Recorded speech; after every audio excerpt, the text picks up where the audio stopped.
I'm extremely excited to have Omari here, specifically because this gentleman has a background that is extremely like vast from different areas that you would never really imagine pairs up. You've heard him talk about he's a professor, right? He's a full-time professor. He says an associate professor, and correct me, Omari, right? Associate professor of instructional leadership and professional development at Towson University, which I did some research. Towson University is pretty known, and they do very well with business management and administration. It's like the top thing that I saw. I was like, okay, that sounds pretty cool. But the crazy thing is that outside of being a full-time professor, like your background, you're actually a sociologist. Correct. Right. Went through all the schooling, the education to become a sociologist. And you don't look like one. What we would typically, what would you say like the typical sociologist looks like? That's funny because I actually think that I do look like the typical sociologist. Can I throw that question back at you for a second to ask what do I look like? I mean, I guess, and I'm not going to be offended. I just really want to know. Okay, I guess maybe it might be the glasses piece. Yeah. But I think of sociologists, and I think of someone who deals with social interactions with people all the time. And there's somebody who is extremely, what's the term? Extremely approachable to everybody. Mm-hmm. Not that you're not approachable to everybody, but a lot of times people see those bodybuilders, those fitness gurus, and they are turned off from even approaching them. So it's just a whole different realm, right, for them. Yeah. And so that's what ultimately, like, we would kind of imagine is somebody who is very approachable to everybody. Now, my idea of what sociologists are might be completely thrown all the way off. Okay. No. Let me tell you, actually, I appreciate that explanation. And the rationale is because I think for so long in my life, I played it super safe. And I think sometimes I do see myself as a bodybuilder and love bodybuilding. It's what I'm talking about all the time. It's like all the guys I'm following on Instagram because they are inspirations, because I'm like, man, I want to look like that, And so I do see myself as a bodybuilder, but I still sometimes say, like, I don't see myself as a bodybuilder because I'm used to being this sociologist that I have been so long. And so it actually is kind of cool because I'm trying to break outside of that square, because I'm a person that for so long I have put myself in this box to say kind of, this is what I should be. This is what I should do. This is what I should look like as a sociologist, as a husband, as a father. And as I enter my 40s, man, like, I'm saying that's no longer, you know what I'm saying? Like, I got a PhD. That's very exciting. It's been very rewarding, but that's not all I am. You know what I mean? Like, I am not just a professor. I am not just somebody's husband. I am not just someone's father.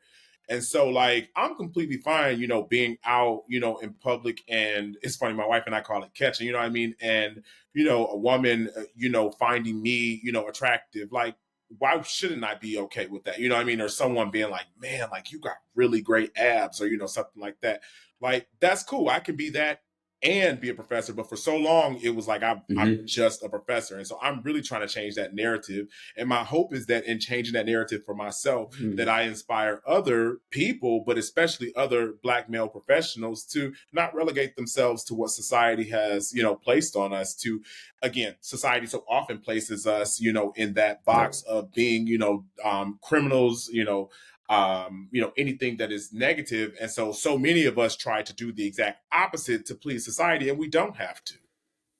Oh, yeah, exactly. I think I find that as well. I mean, I was actually on a webinar panel last night, which obviously when you're watching this on recording, but I was on a webinar panel last night that my mom actually showed up to support and see. Now she knows, what I do as a business owner, and she's kind of seen the transformation, but for her, what she sees as a business owner doesn't look like us. Yeah. And she's my mom. And she's seen, I mean, where I've gone from growing up all the way to where I am now, and the influence that I have and the impact that I have. She sees that. But for her, she sees me, and she sees this kindergartner who was terrified to speak at his graduation, said like 4 words and then like scurry back to his seat. That's what she sees. And so for her, it's very different to see, just a young Black man who is an entrepreneur, who does have massive influence on for leadership for families and for people.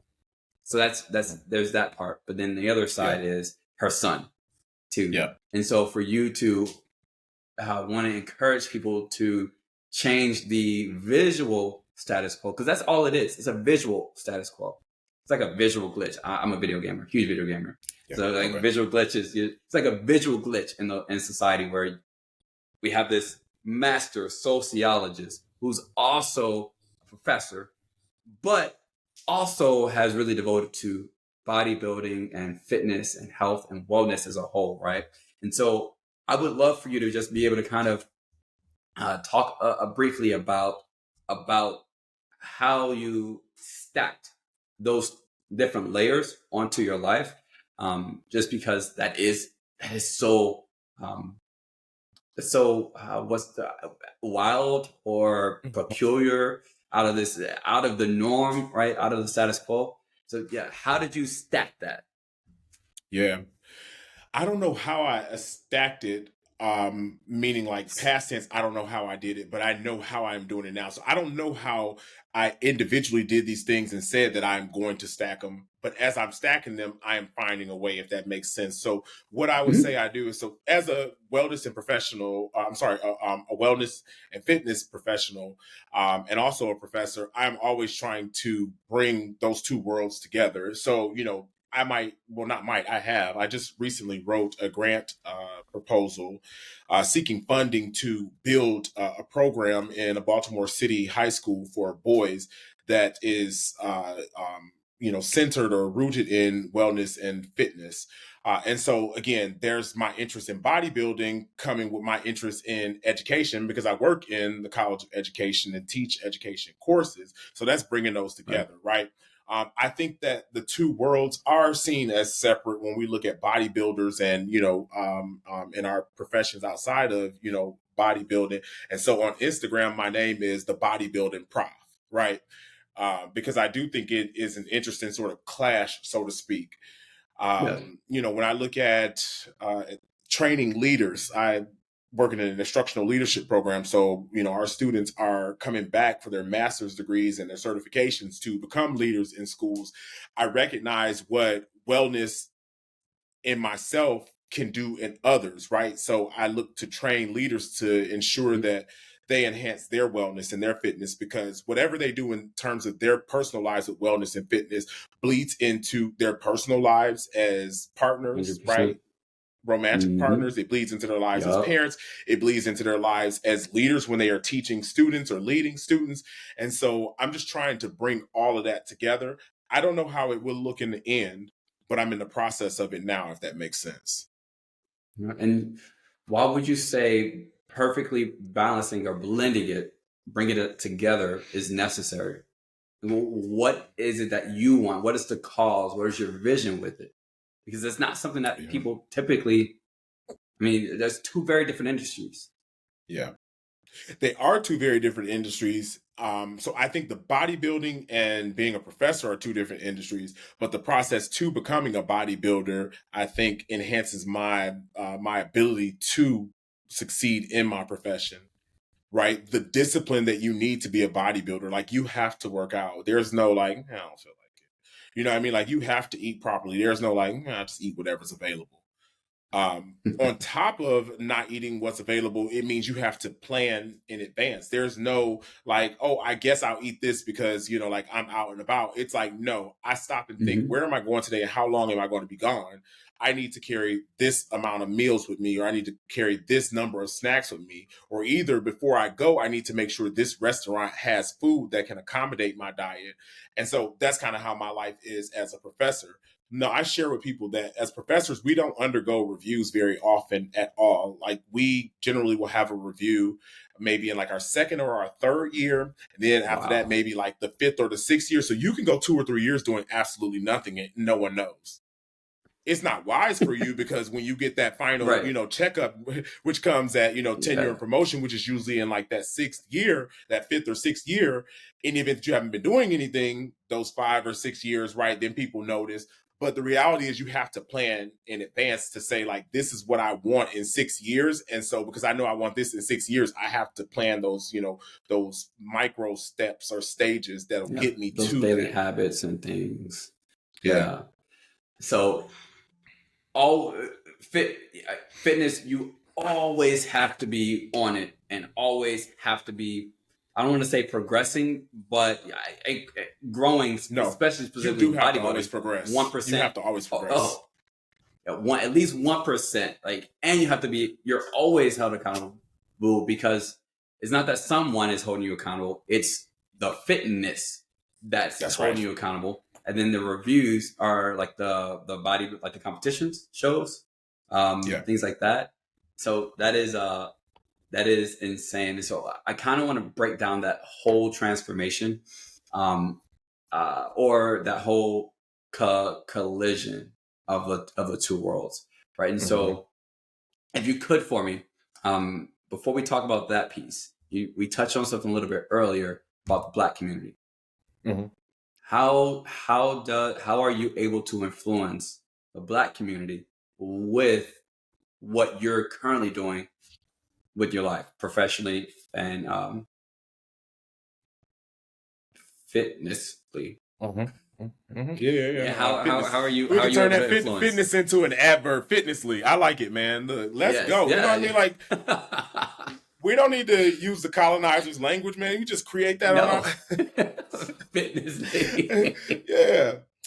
So I look, the funny thing is, look, I just lost your question for a second. You said Okay. oh yeah, how do I How hope to the Black influence the black? community. Yeah, yeah, yeah. Yep. Yeah. How, yeah, Yeah, fitnessly. yeah, fitnessly. I just really, want people to see that like I'm a regular smegular guy. You know what I'm saying? Like I am, Mm. like a dad who has a son who cops attitudes with me. You know what I'm saying? But then I'm also a dad who has a son who like really reveres me at times. I mean, like this cat a lot of times will tell people that I'm a bodybuilder, and it's so funny. He has a friend at school whose father is a former Ravens player. And so he's talking to his friend when I was serving lunch duty a couple of weeks ago. And he's telling her like, yeah, my dad's a bodybuilder, and I'm like, but her dad is a former Raven. You know what I mean? Like that, this is something I do on the part-time. Like this is what he did on the full-time. But like to see that he, what I mean, like really respects and, like lifts me up is beautiful. You know what I mean? Like to watch how with my first prep, I remember I would sometimes be like, that looks like a good cupcake. And I'd be like, let me just taste a little bit of the ice. And he's like, no. You know what I mean? Like he's like, Dad, you got these goals, and I'm not gonna let you taste this icing. You know what I mean? Mhm. And so it just is to see how much he cares and supports. But then again, complains about like having to do things. I have to yell a lot of times and then like correct. So I'm like a regular guy, you know what I'm saying? Like my wife and I Yeah. have disagreements, you know what I'm saying? Like I fail at things at work, but then I get back up, you know what I'm saying? And I'm doing what so many other guys are trying to do with leading their families, with, setting an example, with, trying to take care of our bodies, trying to make sure that we take care of our minds, trying to make sure we take care of our spirits. And so I'm trying to show guys that like, if I can do it, right, then so can you. Because I'm not this guy with this history of being an athlete. I didn't play sports at all as a child. I Mm. played one season of basketball and I was absolutely terrible. I was probably in, third or fourth grade, man. And I Me remember too. yeah, I ran the wrong way on the court, man. You know what I mean? Like it was disastrous. And so I just didn't play sports, Mm. and so I want to show guys that you don't have to be an athlete, to look fit or to, enjoy, fitness. You don't have to have a history of it. You can start later in life, right? I did my first bodybuilding competition at 41. I was competing against 25-year-olds. And again, I got the Yeah. trophies and the pictures to show it that I beat a lot of younger guys. I was the oldest guy competing, man, and I beat younger guys out. Wow, that's awesome. And That is so awesome. I said to myself, if I'm a regular guy who just started working out, you know what I mean, in my late 30s, and I did it, why can't you? Hmm. Exactly. Yeah. Wow. I got a I mean, demanding schedule there's a of lot work. of, yeah. Yeah. Oh, yeah. You know I what I'm saying? bet. I got a I demanding couldn't even schedule of imagine. work. I got a son. I'm super involved in his school, man. I was the president of the, of the parent association. The parent association is a big deal at his school. You know what I mean? It is like, Hmm. kind of running a department in some ways. You know what I'm saying? Like we have lots of members on the board or whatever, and we work well together, but it's still a lot of responsibility. So I was presiding over the board. I was, going for tenure at work, married, like doing all these things, and I still did it. So Yeah. we can do it. Man, I really, I gotta say, first off, it's weird to say thank you for taking care of your son and your family, but it's Thank not you. often that we're taken care of by our dads, and or have them in our lives, and even just in a basic level in our lives, not like with us in our lives, and so that's really encouraging for you to be there, with Thank you, him, man. with your Thank you so family. That's much. awesome. It's very awesome. And so I kind of want to talk about how first when it comes to you know bridging bridging the two sides of or really the three, sociology, also being a professor, and then also being a fitness bodybuilder. How did you start to have a how do you show your passion for all three combined? Yeah. I see them all as connected. So my job as a sociologist, sometimes is like very informal. You know what I mean? Like I look at things going on in the world and examine them sociologically, and I don't get paid for it. You know what I mean? Like it's just like, Okay. it's hard to turn that lens off. And so I do the same with working out, that I recognize that, Black men in terms of health, are not always doing the best that we could, and a lot of it is Mhm. systemic. It is, even when we make individual choices, those individual choices are rooted in a system. And so we may say, hey, I'll choose this fast food, but that also may be because we're working a couple of jobs, you know what I mean, and don't have time to cook, or we may not Yeah. know how to eat properly because, from early years in this country, when we were, involuntarily brought over as enslaved people, we weren't allowed to make healthy choices. So we made the best of what we could. And so we still find Hmm. ourselves generations later making the best of what we could.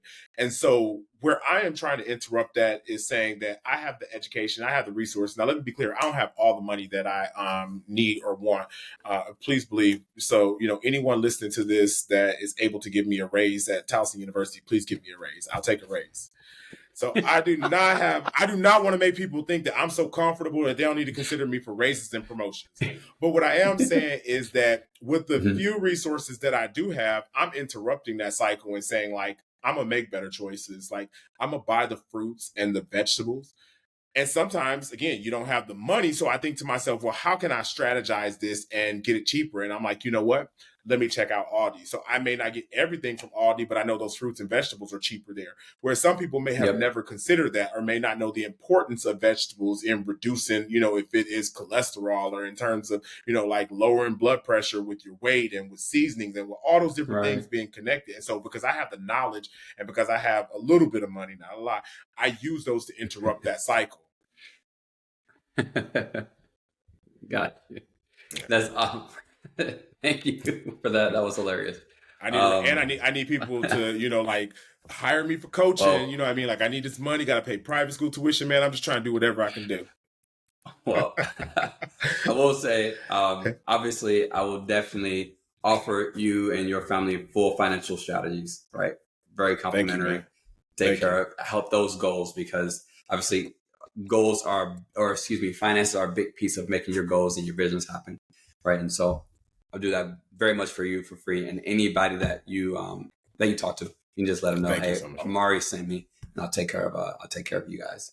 Thank you so much, Full man. on goal planning for you. So, but with that, so for other people who are kind of looking for looking for opportunities or careers or skills that are outside of their scope or in a completely different industry, whatever, what kind of encouragement can you give them for that change? 'Cause I know it can be Yeah. hard. It can be hard. You are never too old. You know what I'm saying? Like, you're never too old to do something different. If that is, for me, it was bodybuilding, right? Because I did my PhD at a very traditional age. You know what I mean? Like, when I started graduate school, I was, I don't know, I think maybe like 22, 23. So I was in that traditional graduate school age. Um, and so my life was very linear like that, where, I went to, high school, excelled, went to college and graduated college in 3 years. But I had some failure in there. So I do not want to tell you, did not have failure. I failed chemistry, the only class I ever failed in my life. And then on top of that, I applied to law school for 2 different seasons and didn't get accepted. And so it was kind of in like Mm, this lull or this period of just kind of questioning. So I after undergrad I was out of school for that 1 year, and then decided I wanted mhm. to go to graduate school and started the next year for the PhD. So I did all of that stuff in that very linear way. The bodybuilding is the one that I did not. That's why I was the oldest guy competing, because all these other guys were Right. 21, 25. But with bodybuilding, it's never too old. I'm sorry, you're never too old. It's never too late. And so I want to encourage people to take that same mindset when it comes to, if it is going back to school, if it's maybe making that transition with work. Right? I never had entrepreneurial interest at all. I saw myself as a professor. Lots of my friends and family can tell you, like, they're actually laughing at me now that I have a wellness and fitness coaching business, because before I said, like, I don't have time to be doing that and being a professor, but I found a way Right. to Yep. merge them. Exactly. You know, Hmm. and so it's never too late to start that new business. It's never too late to say, you know what, I might be 40, but I want a child. I know society is telling me that I'm going to be an old parent or whatever, but like, that's not what I want for my life. And I have, a lot of or a decent number of friends from high school who are becoming parents at 40. So it's just like, take that Yeah. mindset and tell yourself it ain't too late. My mom, my mom had a kid when she had her sixth kid when she was about, I'm trying to do the math. If I was if I was 17, Mm-hmm. that means she was 36. Okay, so she wasn't necessarily 40 just yet, but she had her sixth kid. I was Yeah, I had my baby brother in my arm, yeah, yeah. registering for my senior year of high school. That's People were funny, like, man. is that your baby? That's what No, I was that's gonna not my say. what? No, that's not my Yeah, baby. yeah, But yeah. no, thank you for that, because that I think that is huge, right? It's very huge because you take control of the things that you want for your life, right? And you actively go in and build on your skills and your knowledge for that, and nobody's going to stop that from you. Stop you from doing what it is that you want to do, Right. you know. And that's great. So for anyone who is interested in following his bodybuilding journey, you can follow his Instagram. Your Instagram, once again, is bodybuilding prof, PROF, right? Yeah. For Yes. Instagram, or you can follow or you can follow his professional education journey on LinkedIn. And Yes. what was your LinkedIn? Yep. It's Omari Jackson, PhD. Beautiful. And you can find that in the descriptions as well.